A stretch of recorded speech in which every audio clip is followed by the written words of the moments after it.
আসসালামু আলাইকুম রহমতুল্লাহ।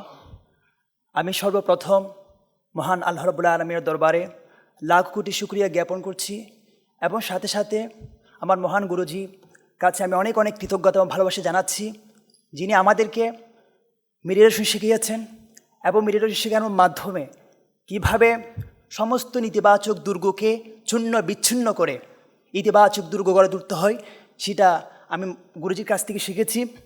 এবং আমি একটা জিনিস উপলব্ধি করেছি, আমরা এখানে প্রবেশ করার সময় প্রথম দিন অনেক দুঃখ কষ্ট যন্ত্রণা বেদনা নিয়ে প্রবেশ করেছি।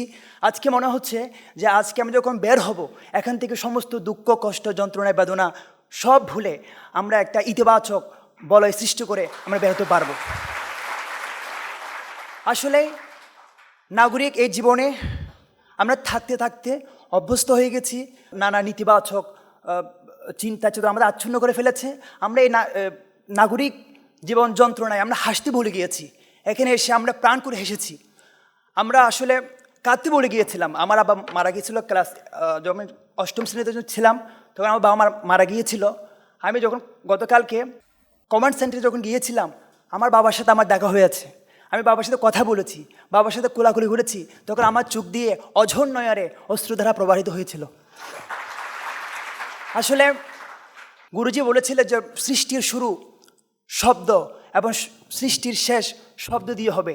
আমি গতকালকে এই গুরুজির এ কথা শুনে আমি বাসে গিয়ে ভেবেছিলাম আসলে শব্দের কি ক্ষমতা, শব্দের কি শক্তি, যে গুরুজির কথার মাধ্যমে আমাদেরকে মনের সমস্ত মানসিক যন্ত্রণা এবং শারীরিক অসুস্থতা কীভাবে ভালো করে তুলেছে সেটা আমি খুব ভালো করে ফিল করেছি।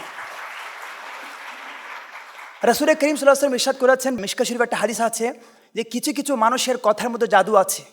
আসলে গুরুজিকে না দেখলে বুঝতে পারতাম না আসলে গুরুজির কথার মধ্যে কী শক্তি আছে। উনি তার কথার শক্তি দিয়ে আমাদেরকে ভিতর থেকে এত পরিষ্কার করে তুলেছে সেটা বলবার মতো না। তাই যাই হোক, আমি গুরুজির কাছে অনেক কিছু শিখেছি।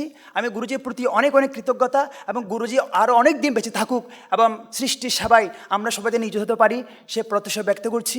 আসসালামু আলাইকুম রহমতুল্লাহ।